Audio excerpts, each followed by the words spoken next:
দ্বিতীয় পর্যায়ক্রমিক 2025 মূল্যায়নের জন্য যেখানে অষ্টম শ্রেণীর পরিবেশ থাকতে গুরুত্বপূর্ণ আবারও একটা প্রশ্নপত্র, যেখানে পূর্ণমান 50, সময় রয়েছে 1 ঘন্টা 30 মিনিট।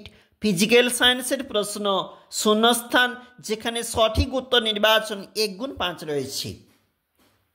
সালফার দ্রবীভূত হয় কার্বন ডাই সালফাইডে। একটি তরল ধাতু ব্রোমিন। একটি জারক দ্রব্য হলো, দেখবে তোমরা কোনটা, একটি আম্লিক অক্সাইড হলো CO2 কার্বন ডাইঅক্সাইড। একটি তড়িৎ অবিশ্লেষ্য পদার্থ, উত্তর হবে কেরোসিন। একটি তাপের সুপরিবাহী অধাতুর নাম লেখো, এগুলো 1 × 5 রয়েছে। গ্রাফাইট। ঠান্ডা জলে তীব্রভাবে ক্রিয়া করে এমন একটি ধাতুর নাম, উত্তর হবে Na বা সোডিয়াম।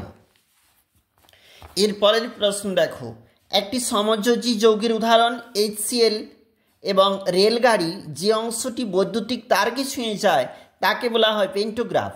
বজ্রপাত থেকে রক্ষা করে যে যন্ত্র তাকে বলা হয় বজ্র নিরোধক।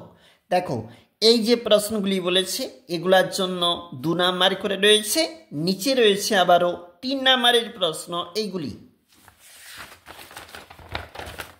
পরের পেজ কি বলেছে, এখানে এই 2টা প্রশ্ন রয়েছে, এছাড়াও রয়েছে লাইফ সায়েন্স থাকতে প্রশ্ন 1 × 4। বিশ্ব হেপাটাইটিস দিবস 28 জুলাই। তন্তু জাতীয় ফসলের নাম হচ্ছে পাট। ধানীপোনা পালন করা হয় আতুর পুকুরে।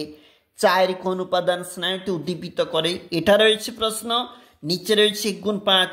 উদ্ভিজ্জ রোগের প্রধান উপসর্গ, স্বাভাবিক বৃদ্ধি বিকাশ ব্যাহত হয়। কালাজ্বরের বাহকের নাম হচ্ছে বেলেমাছি।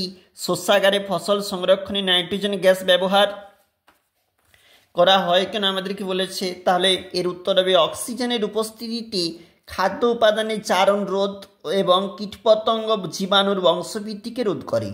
চা চাষে কোন জাতীয় গাছ ছায়াতুর কাজ করে, সিলভার ওক। লিটার কি বলেছে দেখবে তোমরা, এবং নিচে রয়েছে যেখানে 2 নাম্বারের প্রশ্ন, এরপর রয়েছে 3 নাম্বারের প্রশ্ন। 2025 সেকেন্ড ইউনিট।